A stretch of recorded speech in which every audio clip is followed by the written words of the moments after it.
Good morning बच्चों। देखिए, अब हम लोग एक एक करके जो भी न्यूमेरिकल्स हमने अपनी कॉपी में नोट डाउन किए हैं, एक एक करके हम उसको समझना स्टार्ट करेंगे। ठीक है, मैं लाइव क्लासेस में लेती हूँ तो आप लोग को प्रॉब्लम क्या आता है, आप लोग बोलते हो विजिबिलिटी क्लियर नहीं है, तो इसलिए मैं क्या कर रही हूँ, स्लोली एक एक का वीडियो मैं आपको शेयर कर रही हूँ। ठीक, पहले हम क्या करते हैं, जो हमारा एक्सरसाइज का या हमने जो एग्जाम्पल का लास्ट क्वेश्चन लिया था बेटा, उसके ऊपर वीडियो प्रिपेयर कर रही हूँ। क्या क्या रहा है ये क्वेश्चन, एक ऑब्जेक्ट है जो 30 मीटर ईस्ट डायरेक्शन में चलता है, देन 40 मीटर नॉर्थ डायरेक्शन में चलता है, और इतना डायरेक्शन या इतना डिस्टेंस कवर करने में वो कितना ड्यूरेशन लेता है, 20 सेकेंड का।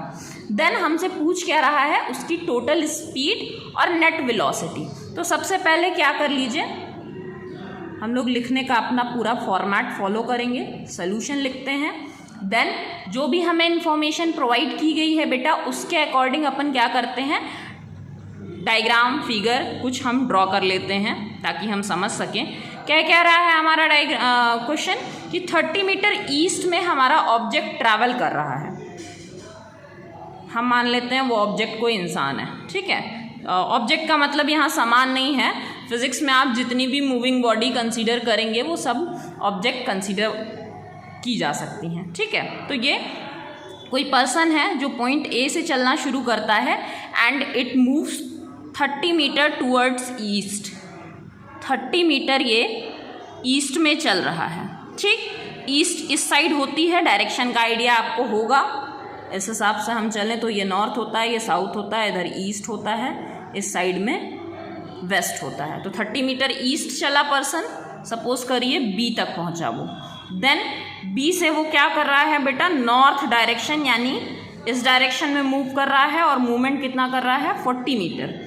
ठीक है, और ये कितना प्लेस कहाँ पर पहुंच रहा है, सी प्लेस पर ये पर्सन पहुंच रहा है। ओके, तो हम क्या करते हैं, इसके लिए नॉर्थ ले लेते हैं। अब फर्स्ट क्वेश्चन क्या है हमारा, it's about our speed of the moving body. ठीक है, तो पहला क्वेश्चन क्या है, स्पीड से रिलेटेड है। स्पीड अगर आप लोगे इसकी तो कितनी हो जाएगी, देखो सबसे पहले क्वेश्चन में गिवन क्या है, given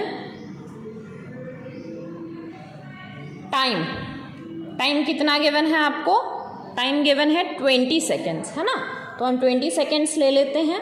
then we have to know about the distance, so we calculate the distance according to the diagram or figure. The distance covered here is A to B point plus B to C point. It is 30 metre, मतलब A, B और B, C total distance ये इतना ही cover कर रहा है, तो 30 metre और उसमें 40 मीटर और, यानी कि टोटल ये कितना चल रहा है आपका 70 मीटर। ठीक, अब हमारे पास डिस्टेंस भी है, टाइम भी है, simply we have to calculate the speed, तो कोई प्रॉब्लम नहीं है, हम कर लेंगे। Speed is equals to distance upon time, we know the formula, और यही फॉर्मूला अप्लाई करके हम लोग क्या करेंगे, डिस्टेंस 70 मीटर है और आपका टाइम क्या गिवन है, 20 सेकेंड्स दे रखा है। ठीक है, तो ये हो जाएगी 3.5 मीटर पर सेकेंड। आप चाहे इसको ऐसे लिख लीजिए, या 3.5 मीटर पर सेकेंड को हम लोग बेटा सेकेंड का इन्वर्स भी लिखते हैं। आपकी एनसीईआरटीज़ में ज़्यादा क्वेश्चन जो है, ज़्यादातर क्वेश्चंस में इन्होंने मतलब लिखने की यूनिट जो है पर सेकेंड को इसी तरीके से लिखा है, या सेकेंड स्क्वायर है तो -2 की पावर लगाई है, इसके बारे में भी हम लोग बात करेंगे, बट पहले हम ये क्वेश्चन अपना कर लें। सेकेंड पार्ट बेटा इसी का क्या है, we have to calculate the velocity, है ना, और वेलोसिटी कैलकुलेट करने के लिए फॉर्मूला हम क्या यूज़ करते हैं, it is velocity is equal to, यहीं पर लिख दे रही हूँ मैं, डिस्प्लेसमेंट अपॉन टाइम टेकन। ठीक, अब how do we calculate the displacement, तो डिस्प्लेसमेंट आपका क्या होता है, डिस्प्लेसमेंट होता है shortest distance covered by the object. ठीक, चलिए हम अपने डायग्राम पे आ जाते हैं। ये A to B चला, B to C चला, बट अगर आप इसका शॉर्टेस्ट डिस्टेंस कवर करना देखना चाहोगे तो वो आपका यहाँ से पता चलेगा, या ये कह लो कि इनिशियल पोजीशन और फाइनल पोजीशन के बीच में क्या डिस्टेंस है वो हमें पता रहनी चाहिए। तो ये अगर हमें कैलकुलेट करना हो तो हमें क्या है, ये वाली डिस्टेंस यहाँ पर जो गिवन है ये पता होनी चाहिए। ठीक है, अब इसमें कोई दिक्कत नहीं है, पाइथागोरस थ्योरम हम लोग पढ़ चुके हैं मैथ्स में, तो वही यहाँ पर अप्लाई किया जाएगा। पहले हम देख लें कि हमें डिस्प्लेसमेंट कितनी चाहिए ए से सी के बीच में। डायग्राम देख लेते हैं फिर से। ए से सी के बीच का जो डिस्टेंस हो जाएगा वही आपका डिस्प्लेसमेंट रहेगा। अब इस फिगर को कंसीडर करोगे बेटा तो इस पे अपन लोग को लगाना पड़ेगा पाइथागोरस ट्रिपलेट। बहुत ज़्यादा मैं उसकी डिटेलिंग नहीं करूँगी, मैथ्स में ऑलरेडी आप पढ़ चुके होंगे, बट हम लोग को पता है कि पाइथागोरस ट्रिपलेट के according A C square is equal to A B square plus B C square. हमें स्क्वायर में नहीं चाहिए, हमें ए सी की वैल्यू चाहिए। तो a C is equal to under root a b का स्क्वायर और प्लस बी सी का स्क्वायर। ए बी क्वेश्चन के हिसाब से कितना है 30 का स्क्वायर, बी सी क्वेश्चन के अकॉर्डिंग कितना है 40 का स्क्वायर। ठीक, तो 900 plus 1600 is equal to 2500 in under root. ठीक, अब इसका आप रूट निकाल लेंगे तो ए सी आ जाएगा आपका 50। 1 सेकेंड, उसको डिस्प्लेसमेंट लिख दो ना, हम लोग अभी डिस्प्लेसमेंट पहले कैलकुलेट करेंगे, वेलोसिटी तो अलग से करेंगे। तो ए सी कितना आ जाएगा हमारा 50 मीटर।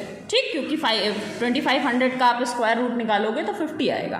ठीक है, तो अब A C is equal to या displacement is equal to 50 metre. बस, अब कोई दिक्कत ही नहीं है। टाइम हमें ऑलरेडी पता है, टाइम हमारा कोई चेंज नहीं है, time is again 20 seconds. Then we have to calculate the velocity. Velocity is equals to displacement upon time. ठीक है, and what is the displacement over here? 50 meter, time given 20 second, तो हम calculate कर देंगे 2.5 metre पर second.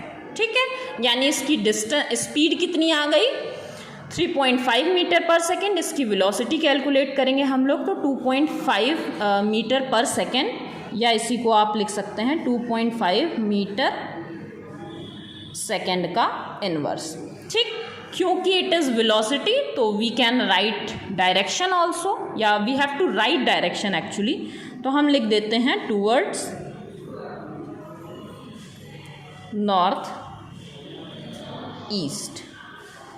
ठीक, तो इस तरीके से ये हमारा जो क्वेश्चन था ये कंप्लीट हुआ। ठीक है, बाकी प्रॉपरली रिटन फॉर्मेट तो मैंने आपको दिया ही है। तो इस तरीके से बेटा हम 1 by 1 करके क्वेश्चन समझेंगे। अभी फ़िलहाल के लिए आज का इतना ही। ठीक है।